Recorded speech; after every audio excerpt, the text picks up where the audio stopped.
Buenas. Bueno, acá estamos retomando nuestra segunda clase con el apunte de Rubén Pardo. Si mal no recuerdo, habíamos quedado la vez pasada, habíamos llegado a finalizar la clase pasada en el punto de sistematicidad, ¿sí? En la serie de características que nombra Pardo para caracterizar, valga la redundancia, al conocimiento científico. ¿Sí? Habíamos visto entonces carácter descriptivo, explicativo y predictivo mediante leyes, carácter crítico, saber fundamentado y carácter metódico. ¿Sí? Retomo en el último párrafo antes que termine el carácter metódico y pase a sistematicidad, porque me parece que vale la pena repetir ese párrafo. Fíjense que dice: esto es lo que posibilita, a partir del innegable avance de las ciencias naturales desde el siglo XVII, la reducción de la verdad al método. ¿Qué quiere decir la reducción de la verdad al método? Que se reduce todo lo que es la verdad a todo lo que es verificable solamente por el método, ¿sí? Es decir, que lo que no es comprobable por el método no puede llegar a ser verdad. Eso está diciendo, ¿sí? Se reduce la verdad, la verdad es mucho más amplia que lo que puede ser comprobable según ese método de las ciencias naturales, que ustedes conocen como el positivismo, el paradigma positivista, ¿sí? Así, un cuerpo de conocimiento, para que hoy sea considerado como científico, debe seguir necesariamente ciertos procedimientos, ciertos pasos. Si una investigación, cualquiera que ésta sea, omite o elude alguno de ellos, los cuales son establecidos por la comunidad científica, pierde inmediatamente su pretensión de cientificidad, ¿sí? Es decir, que hay ciertas normas formales que organizan cómo se debe hacer una investigación científica, ¿sí? Eso cada comunidad científica lo estructura, ¿sí? Bien, pasamos así entonces a la sistematicidad. Vale decir que nosotros estamos caracterizando el conocimiento científico, estamos queriendo caracterizar, estamos repasando las características que nos propone Pardo para pensar el conocimiento científico, es decir, el producto de la ciencia y no la ciencia como proceso de su producción. Si quisiéramos conocer la ciencia como conocimiento, como su forma de producción, tendríamos que estudiar metodología, ¿sí? Y esta materia no es metodología, es pensamiento científico. ¿Me explico? Entonces, ¿por qué digo esto? Porque si bien pensemos en la famosa frase bíblica de conoceréis el árbol por sus frutos, ¿sí? Estamos queriendo conocer el árbol a través de los frutos. El árbol es la ciencia, si el árbol es la ciencia como método, los frutos son el conocimiento científico. Y nosotros estamos queriendo analizar las características de los frutos de este árbol, estamos queriendo caracterizar los conocimientos científicos para entender la ciencia, ¿sí? No desde un sentido metódico. Con lo cual, el carácter metódico no es que está a la vista en el conocimiento científico, sino más bien que el conocimiento científico es producto de ese método. Por eso está diciendo que es de carácter metódico. El carácter metódico está en lo que lo produjo, ¿sí? En su producción. Su producción es metódica.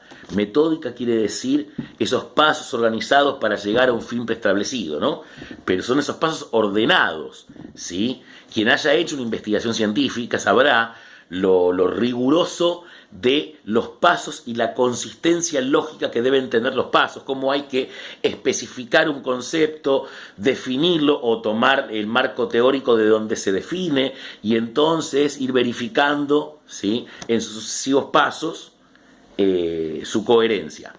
Entonces, el carácter metódico no es que el conocimiento científico es metódico, tiene carácter metódico, ¿sí? Es de carácter metódico porque es producto de un método. tiene el sello de un método, del método científico, que obviamente, así como dijimos, está el de las ciencias naturales, el paradigma de las ciencias naturales, con el positivismo, está también el paradigma de las ciencias sociales, que es otro, ¿sí? Ustedes recordarán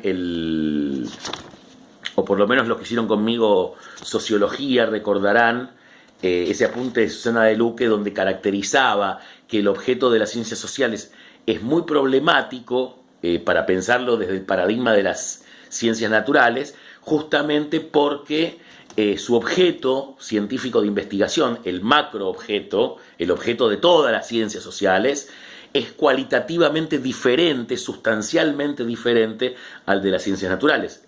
Ustedes recordarán ciencias naturales, no humano, ciencias sociales, humano. ¿Sí? Y con lo humano toda la complejidad, su libertad, su cultura, las manifestaciones de su inconsciente, ¿sí? Etcétera, etcétera. Pero digo, recordarán eso para entender por qué hablamos de dos paradigmas, el paradigma de las ciencias naturales y el paradigma de las ciencias sociales. Me refiero a eso. No se puede investigar los objetos de las ciencias sociales con los métodos de las ciencias naturales. No puedo investigar un sueño con un metro, con un centímetro, ¿sí? Lo que tiene extensión en la materia se lo estudia con ciertos métodos, y lo que tienen otras cualidades y no tienen las cualidades de extensión, de ocupar espacio de ocupar espacio en el espacio, valga la redundancia, de ocupar volumen en el espacio, ¿sí? Como uno diría, mis sueños, mi cultura. ¿Dónde está la cultura? ¿Dónde está el psiquismo? ¿En qué lugar está? ¿No? Bueno, es todo un pensamiento abstracto, es un pensamiento muy, muy diferente al de las ciencias naturales, ¿sí? El psiquismo está en las leyes y en las estructuras del lenguaje. La cultura está en los vínculos y en las tradiciones que se reproducen, ¿no?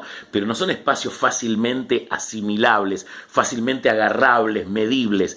Hay que pensarlos muy bien para poder ubicarlos teóricamente, ¿sí? Pero ustedes se dan cuenta que no tiene sentido ir con un metro, ¿sí? Perdón lo burdo del ejemplo, pero lo digo burdamente a propósito para que se entienda, ¿sí? Bien, el carácter entonces metódico. Pasamos ahora a la sistematicidad, que sí es una característica que vamos a encontrar absolutamente en el conocimiento científico. No así como el carácter metódico, que está, pero está por haber estado. Está en el producto por haber sido el producto del proceso, pero en realidad el carácter metódico es el proceso, que termina sedimentado en el producto, ¿sí? Es como si yo le dijera, no sé, una lámpara diseñada, una lámpara absolutamente industrializada, no artesanal, vale la aclaración, una lámpara o una calculadora, cualquier objeto tecnológico, ¿no? Digo, ¿cómo se lo produce? ¿Cómo está producido? O está producido en una forma de ordenamiento totalmente opuesta y distinta a la que imaginamos cuando vemos ese espécimen, esa única lámpara o esa única calculadora, ¿sí? Se hace en líneas de series. La otra vez veía en Facebook, por ejemplo, cómo hacían los lápices, ¿no? Y contrariamente a lo que uno podría imaginar cómo está hecho un lápiz, como era Faber-Tel, no solamente un lápiz artesanal, sino un lápiz absolutamente industrial, mostraban todo el proceso en el que se hacían planchas de madera directamente. Por un lado se hacen las minas, lo que es el grafito, y por el otro lado las planchas de madera. Luego se hacen espacios donde van las minas, se ponen en las planchas de madera, se cierran las planchas y se cortan. Y así se obtiene lo que uno conoce, así se obtiene, lo digo rapidísimo, así se obtiene lo que uno conoce como lápiz. Pero digo, el proceso no tiene nada que ver,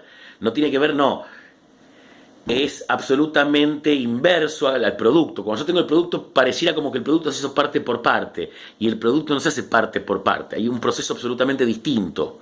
Eso es lo que quiero señalar, ¿sí? Que el carácter metódico está invisibilizado, de cierta forma, en el conocimiento científico, mientras que ahora que pasamos a la sistematicidad, no, la sistematicidad es una característica absolutamente presente en el conocimiento científico. Vamos a ver qué es. El autor nos dice: sistematicidad. Otra característica no menos importante está referida a la sistematicidad del conocimiento científico. Es decir, a que el conocimiento científico, es un cuerpo de proposiciones relacionadas entre sí lógicamente. Toda esa frasecita está buena marcarla con fosforescente, ¿sí? Proposiciones relacionadas entre sí lógicamente. Se denomina sistema a un conjunto ordenado de elementos. Para los que recordarán sociología, que comenzamos en su momento instalando la diferencia entre conjunto y sistema, acá lo tienen. Sistema es un conjunto ordenado de elementos. Y por lo tanto, el carácter sistemático de la ciencia alude a una unidad armónica, consistente, no contradictoria del saber, en virtud de la cual nuevos conocimientos se integran a los ya establecidos. Es decir, los nuevos no pueden entrar en contradicción con los viejos, tienen que tener cierta conexión lógica y ser derivados lógicamente, ¿sí? Por supuesto que hay coyunturas en la historia de la ciencia donde sí un conocimiento nuevo ha desplazado radicalmente, como podemos pensar en el caso de Einstein respecto de Newton. Pero bueno, ustedes recordarán que tardaron 30 años en demostrarlo justamente porque al ser contradictorio no querían desestimar a alguien a quien se había estimado siglos como Newton. Entonces hubo unos 30 años justamente porque fue absolutamente traumático para la comunidad científica entender que lo que decía Einstein, que era algo realmente sorprendentemente novedoso, pongámoslo así, bueno, nada, se pasó lo que pasó, ¿sí?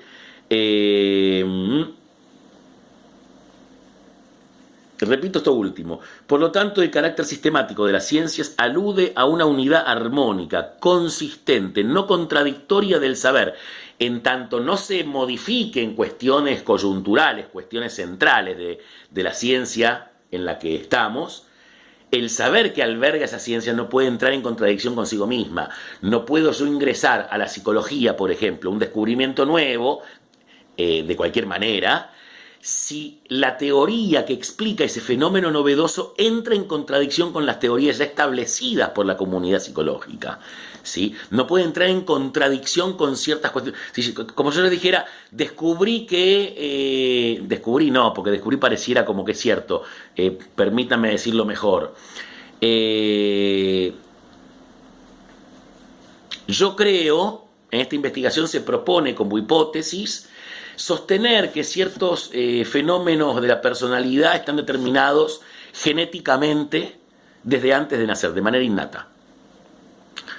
Bueno, la investigación, repito, en el caso en que no sea concluyente, en el caso en el que no estamos pensando un descubrimiento descollante, estamos pensando un pobre investigador que la pifia, ¿sí? En el ejemplo, bueno, esa investigación va a ser altamente refutada. ¿Por qué? Porque más allá de las divergencias que puede tener la comunidad psicológica, hay algunas cuestiones que son absolutamente consistentes. Por ejemplo, que los fenómenos psicológicos no son innatos. Los fenómenos psicológicos son desde que se nace. A lo sumo podrá haber cierta franja en la que son prenatales, ciertos fenómenos que tienen un menor estatuto, pero que son intrauterinos, ¿sí? Pero lo propiamente psicológico aparece desde el nacimiento y con los estímulos sociales. Es un ejemplo, repito, es un ejemplo de esto que está diciendo acá el autor, ¿sí? De que no entre en contradicción, ¿sí? Que los nuevos conocimientos son tomados siempre y cuando no entren en contradicción con los establecidos, ¿sí? Bien, eso en cuanto a la sistematicidad. Comunicable mediante un lenguaje preciso. Esto también es fundamental del conocimiento científico. Repito, comunicable mediante un lenguaje preciso, ¿sí? ¿Por qué mediante un lenguaje preciso? ¿Por qué la ciencia habla con esos tecnicismos tan específicos y tan rigurosos? Bueno, porque es la forma que tiene la ciencia de asegurarse en la mayor medida posible de que no aparezca el equívoco y la ambigüedad propia del lenguaje, ¿sí? La próxima clase, porque hoy quiero avanzar y terminar esta primera parte del texto, la próxima clase les voy a dar un buen ejemplo de una persona a la que estoy ayudando en la que estoy supervisando una investigación, estas cuestiones, ¿no? Cómo el lenguaje coloquial, cuando no está revisado metódicamente en el proceso de investigación, ¿sí?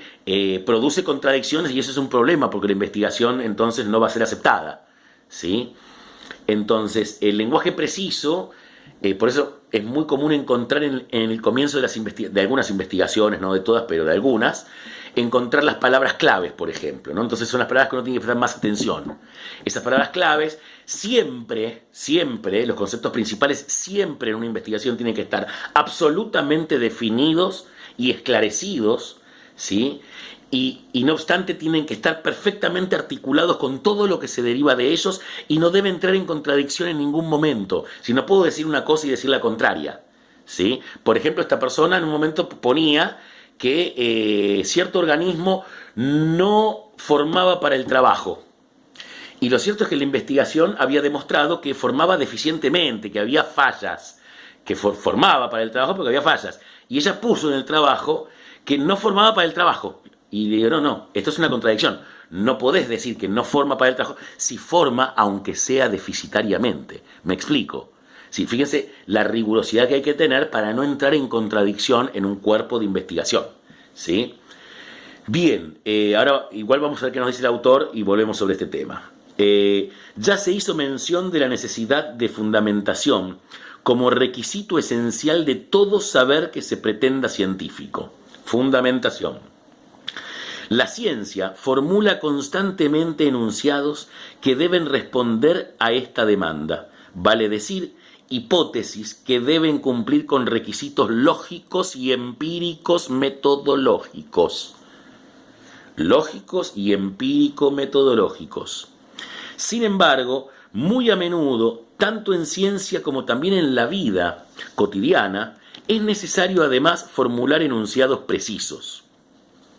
Por ejemplo, no alcanza solo con decir en la década del 90 ha aumentado la desocupación o el cigarrillo hace mal a la salud.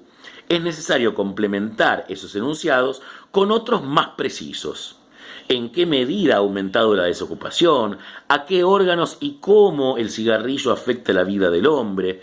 Si bien siempre la ciencia ha aspirado a la precisión, en la actualidad, época de vertiginosos desarrollos tecnológicos, de hiperinformación y de radicalización de todos los aspectos de la vida,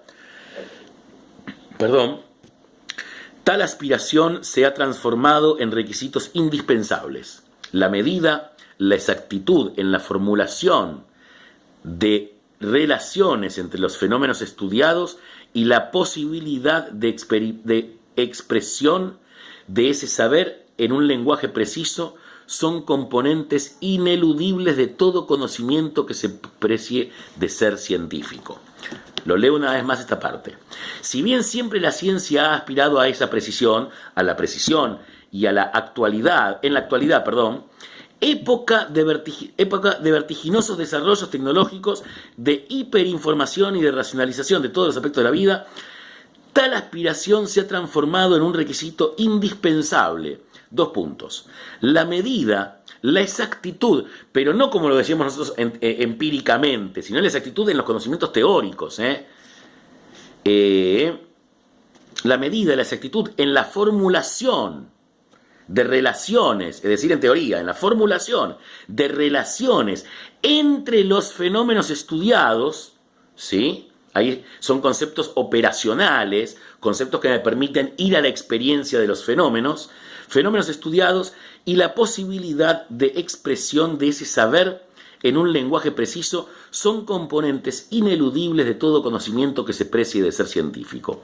Así podría decirse que la ciencia tiende naturalmente en la medida en que aspira a eliminar la ambigüedad y la vaguedad, como decíamos al principio, a la búsqueda de un lenguaje unívoco, esto es, aspira a la posibilidad de la fotocopia y mi visión es muy mala, de crear un lenguaje ideal que elimine toda equivocidad que sea plenamente exacto y que tenga un único sentido posible. Aunque hay que aclarar que ese es el ideal, no puede ser efectivamente realizado más allá de los límites de un lenguaje formal, como el de la lógica o el de las matemáticas. ¿Qué está diciendo acá? Solamente en la lógica y en las matemáticas el lenguaje es absolutamente unívoco, tiene absolutamente un sentido. Una cifra con un signo de operación más otra cifra es igual a cierta cifra, y ahí no hay malentendido. 7 más 3 es 10 y no puede ser de otra manera. Es decir, esa univocidad, esa unidireccionalidad entre el signo y su representante, entre el símbolo y su representante, es unilineal absolutamente. Bueno, está diciendo solamente en la matemática y en la lógica. Miren qué abstracción. Solo en la matemática y en la lógica es posible esto en grado absoluto. Es decir, siempre que usemos palabras, como si yo les dijera pulsión o les dijera complejo de Edipo, si bien son palabras técnicas específicas, no son absolutamente unívocas, ¿sí? El concepto de pulsión es un concepto absolutamente riguroso, pensado científicamente. Sin embargo, podemos encontrar la palabra pulsión en contextos teóricos distintos, donde pulsión significa ligeramente cosas distintas. En algún momento puede ser circuito pulsional, en otro puede ser el objeto de la pulsión y puede no estar expresado, ¿sí? Se dan estas pequeñas ambigüedades que en el lenguaje natural se dan de manera tremenda, ¿sí? Fíjense que estamos diciendo que en la ciencia se pretende eliminar, pero que salvo en los números o en los símbolos lógicos, nunca se llega a un grado absoluto. Siempre el grado es relativo, ¿sí? Pero por eso hay que velar por minimizar esa guianza, esa diferencia entre lo que es una palabra y cómo debe ser entendida. Por eso en una investigación hay que decir, tal concepto lo vamos a emplear, debe ser entendido como, ¿sí? De tal y cual manera, ¿sí? Bien, creo que fue claro, aunque fue un poco extenso el texto, me parece que fue claro. Cualquier duda igual me van comentando. Y acá pasamos a pretensión de objetividad, que yo quisiera ya, que estamos en los 20 minutos, dejarlo para la próxima clase, porque es importante pretensión de objetividad y da para mucho, y no quiero marearlos más de lo que ya hoy los pude haber mareado. De todas formas nos queda solamente eso y ya terminamos las características. Les pido que pasen raudamente las partes siguientes, sobre todo en la página 44, vean el cuadro y lean el texto de doxa y episteme, qué diferencia hay entre el saber de la doxa, que en realidad es una opinión, y el saber en tanto episteme. Traten de leerlo, la próxima clase vamos ya a señalar eso y nos vamos a meter directamente con los paradigmas, ¿sí? Pero bueno, traten de tener el texto, este tiempo que también nos hemos retrasado, espero que sea aprovechado para la lectura, ¿sí? Nos vemos la próxima.